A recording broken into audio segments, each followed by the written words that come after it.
Porthcurno. Even the name sounds beautiful. It rolls off the tongue like a gentle wave caressing the shore. This place, with its pristine beaches and crystal-clear waters, seems like a slice of paradise on earth.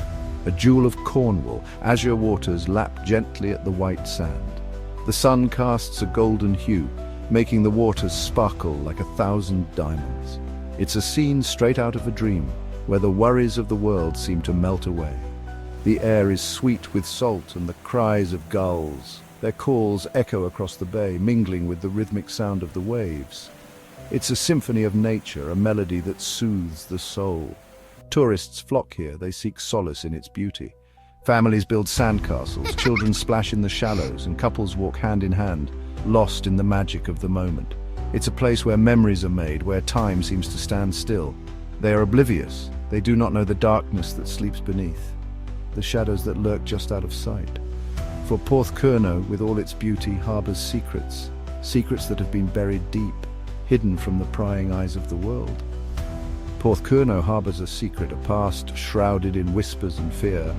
The cliffs with their rugged beauty have witnessed tales of sorrow and despair, tales that have been passed down through generations, whispered in hushed tones, a time when the cliffs echoed not with laughter but with screams, when the storms that rolled in from the sea brought not just rain but terror.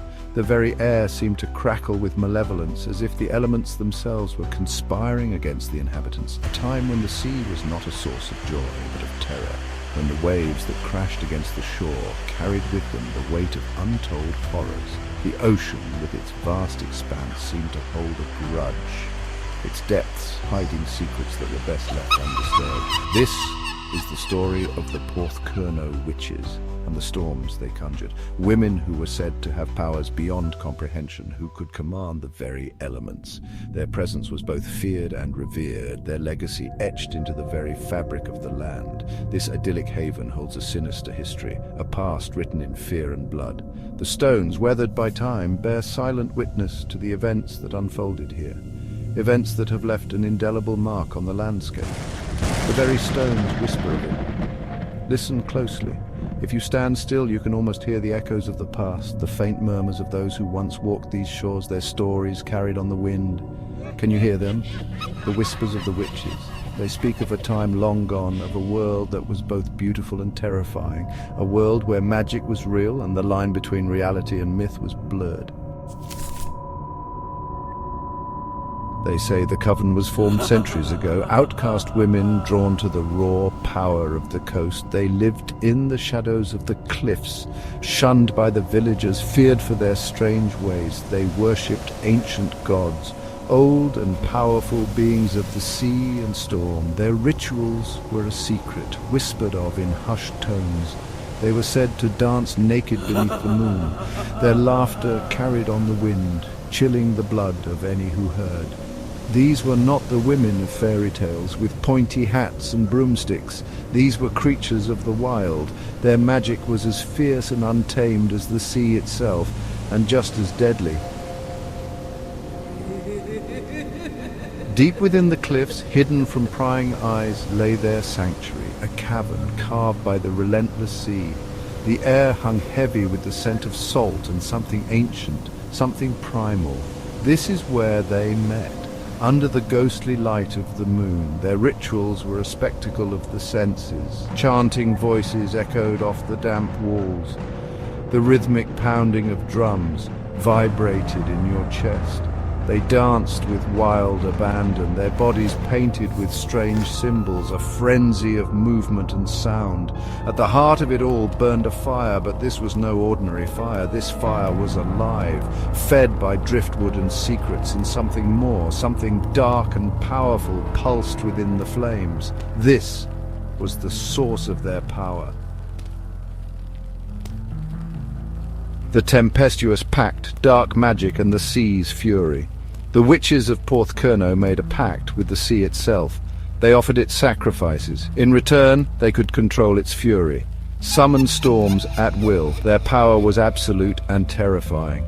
They would gather on the cliffs, their voices raised in an unholy chorus. The wind whipped their hair and clothes. The sea churned in response, growing angrier, more violent, until it unleashed its fury upon the world.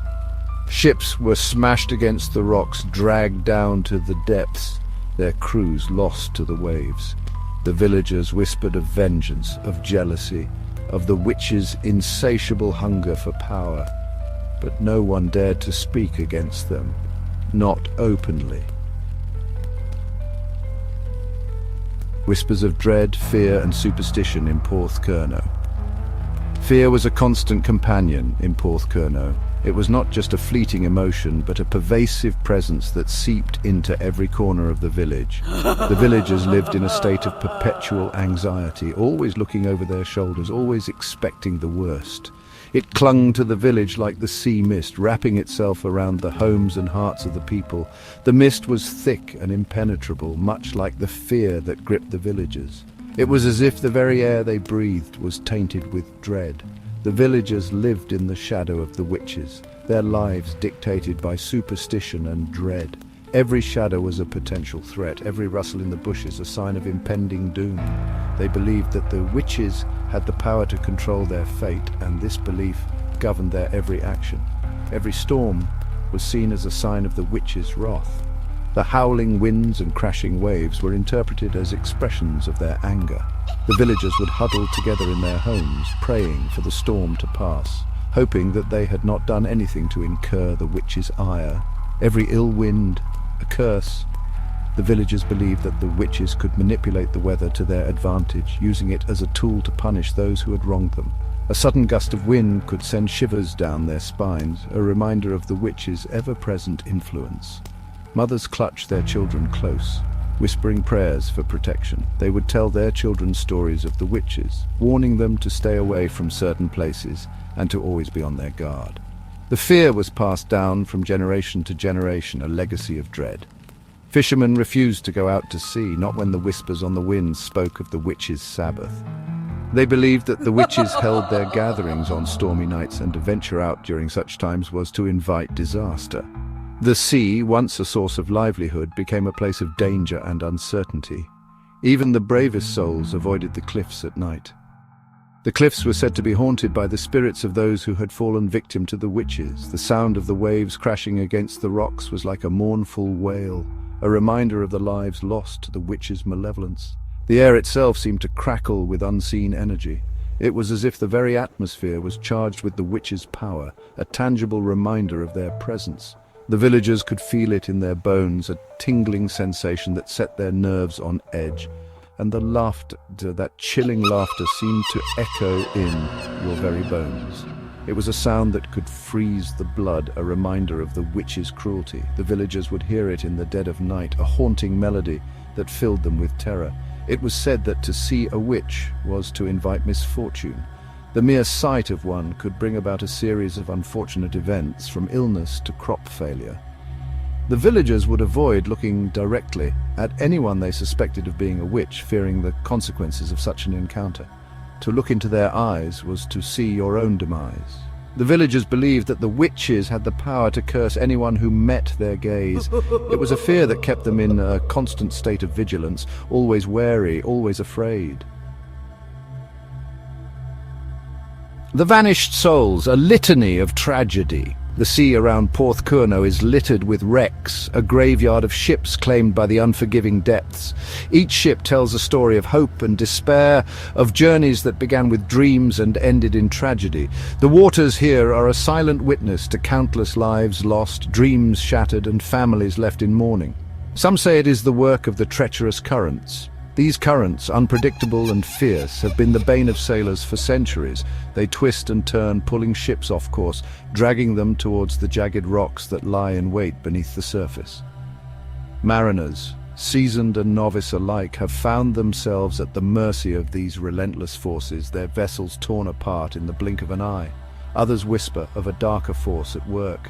Legends speak of ancient spirits that haunt these waters, vengeful entities that seek to claim the souls of those who dare to venture into their domain.